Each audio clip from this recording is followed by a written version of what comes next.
Hello everyone, how are you all? Fine, very good. Okay, beta, today we will start our next chapter of SST, that is third chapter, because we have completed our two chapters.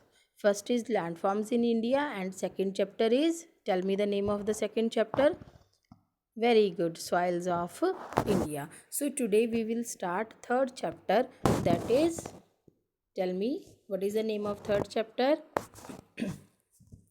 Okay, our third chapter is forest in India. So we will read this chapter, and so open your discovering books and page number 35. So let's start. So firstly tell me, what do you mean by forest? क्या होता है forest? बोलो. सबका answer होगा ना, जंगल. बोलते हो ना आप, जंगल को फॉरेस्ट कहते हैं. जंगल में शेर रहता है, ऐसे जंगल में लायन रहता है, टाइगर रहता है, डियर रहता है, बियर रहता है, बोलते हो ना आप ऐसे. तो बेसिकली वो होता क्या है बेटा फॉरेस्ट? उसमें क्या होता है फॉरेस्ट में? Okay, I will tell you. बेटा फॉरेस्ट जो होता है, that is a large area. एक लार्ज एरिया होता है, बड़ा एरिया होता है, ठीक है. That is covered with thickly grown trees and plants. जहाँ पे बहुत ज़्यादा प्लांट्स और ट्रीज होते हैं, ठीक है, उसको हम क्या कहते हैं? फॉरेस्ट. बहुत ही ज़्यादा थिकली ग्रोन होते हैं, तो बहुत बड़ा एरिया होता है, बहुत ज़्यादा बड़ा एरिया होता है, तो उसको हम क्या बोलते हैं? Forest. Forest also called Woodlands. Forest को हम और क्या बोलते हैं? वुडलैंड्स. क्या, क्यों बोलते हैं वुडलैंड्स? क्यों वुडलैंड्स किसको बोलते हैं हम? वुडलैंड्स भी बेटा a land covered with trees. जो लैंड ट्रीज के साथ कवर्ड होती है उसको हम क्या बोलते हैं? वुडलैंड्स. तो अब फॉरेस्ट में भी ट्रीज ही ट्रीज हैं, प्लांट्स ही प्लांट्स हैं. That's why forest are called woodlands. So forests are also called woodlands are natural and largely undisturbed areas with thickly grown trees and small plants. ये तो मैंने आपको बता ही दिया कि बहुत ज़्यादा लार्ज एरियाज होते हैं with thickly grown trees and plants, जिसमें बहुत ज़्यादा ट्रीज एंड प्लांट्स क्या होते हैं? ग्रो होते हैं. Forest have existed on earth for millions of years. कहते जो फॉरेस्ट हैं वो क्या है? अर्थ पे बहुत टाइम पहले के हैं. कितने time? Millions of years. Millions of years, इतने टाइम पहले से एग्जिस्ट कर रहे हैं अर्थ के ऊपर. There are so many different kinds of plants, trees, animals and insect in the forest on the earth that even today we don't know the names of many of them. कहते हैं जो forest होते हैं बेटा, उनमें different kinds of plants होते हैं, अलग अलग तरह के प्लांट्स होते हैं. एक तरह के प्लांट्स तो नहीं होते ना, तो अलग अलग तरह के प्लांट्स होते हैं, अलग अलग तरह के ट्रीज होते हैं, और अलग अलग तरह के एनिमल्स होते हैं. एनिमल्स तो आपको पता ही है कि कौन कौन से एनिमल्स जो हैं वो फॉरेस्ट में रहते हैं. जैसे लायन हो गया, टाइगर हो गया, बियर हो गया, ठीक है. और कौन कौन से एनिमल्स होते हैं जो फॉरेस्ट में रहते हैं? ज़िब्रा हो गया, ठीक है. तो ये सारे एनिमल्स क्या हैं? अलग अलग तरह के हैं ना. So there are different types of different kinds of plants, trees, animals and insects in the forest on the earth.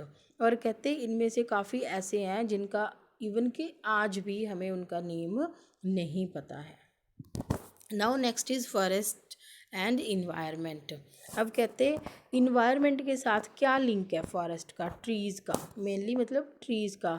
Forest में ट्रीज़ ही होते हैं, तो इन्वायरमेंट के साथ उसका क्या लिंक है वो हम अब रीड करेंगे, ठीक है. Forest provide a natural home to many animals and plants. अब बेटा जो एनिमल्स वहाँ पे रहते हैं, ठीक है, और जो प्लांट्स वहाँ पे ग्रो हुए हुए हैं, जो ट्रीज़ है वहाँ पे फॉरेस्ट में, तो उनके लिए क्या है? एक फॉरेस्ट नेचुरल होम है, ठीक है. फॉरेस्ट उनको नेचुरल होम प्रोवाइड करता है.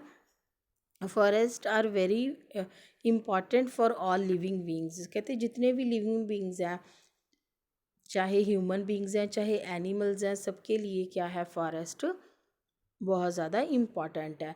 They also play a major role in our environment. कहते हैं हमारे इन्वायरमेंट में भी जो फॉरेस्ट है वो क्या है? एक मेजर रोल प्ले करते हैं.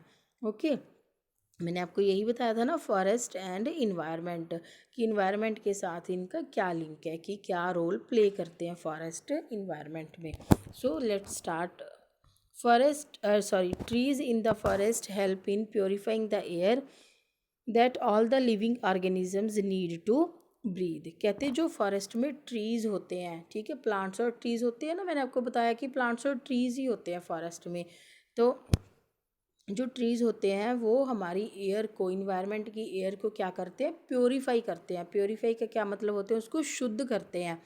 शुद्ध कैसे करते हैं, यू ऑल नो ना कि प्लांट्स क्या एब्जॉर्ब करते हैं, टेल मी, कार्बन डाइऑक्साइड, और क्या रिलीज़ करते हैं, ऑक्सीजन, ठीक है। तो जब वो ऑक्सीजन रिलीज़ करते हैं तो हमारी एयर क्या हो जाती है, प्योरीफाई हो जाती है। तो हम उसको क्या करते हैं, फिर ऑक्सीजन को अंदर लेके जाते हैं, ठीक है। हम ऑक्सीजन को, ऑक्सीजन की हेल्प से हम फिर ब्रीद करते हैं, ठीक है। ब्रीद करने के लिए हमें वो चाहिए। They absorb carbon dioxide and give out oxygen. For this reason they are called the lungs of the earth. कहते इस रीज़न के कारण कि वो हमारी एयर को, हमारे इन्वायरमेंट की एयर को प्योरीफाई करते हैं। कैसे प्योरीफाई करते हैं, कार्बन डाइऑक्साइड एब्जॉर्ब करते हैं और ऑक्सीजन को रिलीज़ करते हैं। That's why they are called the lungs of the earth. उनको हम क्या बोलते हैं, lungs of the earth. Now next is forest also contribute towards rainfall. कहते हैं ये रेनफॉल में भी हेल्प करते हैं फॉरेस्ट। कैसे, the leaves of the trees give out tiny drops of water into the air. बेटा जो ट्रीज होते हैं ना वो ट्रांसपीरेशन भी करते हैं। ट्रांसपीरेशन का क्या मीनिंग होता है कि यस, ट्रांसपीरेशन का क्या मीनिंग होता है बेटा, कि पानी का उड़ना, ठीक है, पानी का निकलना फ्रॉम द ट्रीज। तो कहता है the leaves of the trees give out tiny drops of water into the air. तो जो पानी है, ठीक है, पानी जो ट्रीज में से ट्रांसपीरेशन होती है तो जो वो वाटर ड्रॉपलेट्स है वो कहाँ पे जाएंगी, एयर में ही जाएंगी, ठीक है। लॉस ऑफ वाटर, ट्रांसपीरेशन किसको बोलते हैं, loss of water from the leaves of the trees. कहते हैं जो पत्ते होते हैं ट्रीज के, उसमें से जब पानी का लॉस होता है, लॉस ऑफ वाटर, उसको हम क्या बोलते हैं, ट्रांसपीरेशन। क्या बोलते हैं, ट्रांसपीरेशन। तो यहाँ पे भी इन्होंने यही लिखा हुआ है बेटा, मतलब इन्होंने मेन वो नहीं लिखा हुआ एक पर्टिकुलर कि हम इसको ट्रांसपीरेशन बोलते हैं, वो मैं आपको बता रही हूँ कि loss of water from the leaves of the trees that is called transpiration. तो कहता है जब जो प्लांट्स होते हैं, जो ट्रीज़ होते हैं, जब ट्रांसपीरेशन करते हैं, मतलब जब उनके लीव्स में से पानी निकलता है तो वो जो वाटर ड्रॉपलेट्स हैं, जो पानी की बूंदें हैं, वो कहाँ पे जाती हैं, एयर में। जब वो एयर में जाती हैं तो वो क्या बना लेती हैं, क्लाउड्स। जब क्लाउड्स बन जाते हैं तो obviously they will convert into rain, ठीक है, देन दे प्रोवाइड रेन। तो क्लाउड्स क्या करते हैं, हमें रेन प्रोवाइड करते हैं। तो ऐसे कहता है जो फॉरेस्ट होते हैं वो कंट्रीब्यूट करते हैं टुवर्ड्स रेनफॉल, कि वो रेन लाने में ऐसे हेल्प करते हैं। अब समझ में आ गया, रीड करो इसको। Forest also contribute towards rainfall. The leaves of the trees give out tiny drops of water. ये देखो, कहते जो लीव्स होते हैं ट्रीज के, वो क्या करते हैं, टाइनी ड्रॉप्स ऑफ वाटर जो है उनमें से निकलता है इनटू द एयर, और एयर में चला जाता है, and they form clouds and provide rain. With good rains animals, plants and human beings get enough water for growth. जब कहते हैं अच्छी रेन होती है तो उसके साथ सबकी ग्रोथ जो है वो भी अच्छी होती है, ठीक है। Animals, plants and human beings की कैसे होती है बेटा, ह्यूमन बींग्स को क्या है, ह्यूमन बींग्स रेन हार्वेस्टिंग भी कर सकते हैं। मतलब उसका क्या है कि पानी को हम बड़े बड़े टैंक्स में स्टोर भी करके रख सकते हैं, या फिर हमारा जो वाटर साइकिल है वो भी कंप्लीट हो जाता है, क्योंकि अगर रेन आएगी तो भी जो हमारा रेन वाटर है वो अर्थ के अंदर जाएगा। अगर अर्थ के अंदर जाएगा तो हमारा वाटर साइकिल फिर से चलेगा, ठीक है। So that's why with the good rains animals, plants and human beings get enough water to growth. Now next is forest control soil erosion. ये तो हमने लास्ट चैप्टर में ही पढ़ा है सॉइल्स ऑफ इंडिया में, कि फॉरेस्ट जो होते हैं, मतलब जो ट्रीज और प्लांट्स होते हैं वो कैसे सॉइल इरोजन को कंट्रोल करते हैं, या फिर कैसे सॉइल इरोजन को प्रिवेंट करते हैं। कैसे करते हैं बेटा, the roots of the trees hold the soil family. कहते जो रूट्स होते हैं ट्रीज के वो सॉइल को होल्ड करके रखते हैं, जकड़ के रखते हैं, ठीक है। This keeps the top soil in place and prevents it from being eroded under heavy rains. तो कहता है इसके साथ जो टॉप सॉइल होती है वो वहीं पे रहती है, ठीक है, और वो हैवी रेन्स के साथ इरोड नहीं होती, मतलब वॉश्ड अवे नहीं होती। हैवी रेन्स के साथ वो वहीं पे उसी प्लेस पे रहती है, ठीक है, क्योंकि ट्रीज़ जो होते हैं उनकी रूट्स होती हैं जो ट्रीज़ की, वो सॉइल को क्या करके रखती है, होल्ड करके रखती हैं। Therefore forest help in soil conservation. Now next is forest are habitat for wild life, ठीक है, वाइल्ड लाइफ के लिए हैबिटेट्स हैं, जो भी एनिमल्स वगैरह वहाँ पे रहते हैं उनका तो हैबिटेट ही है वो।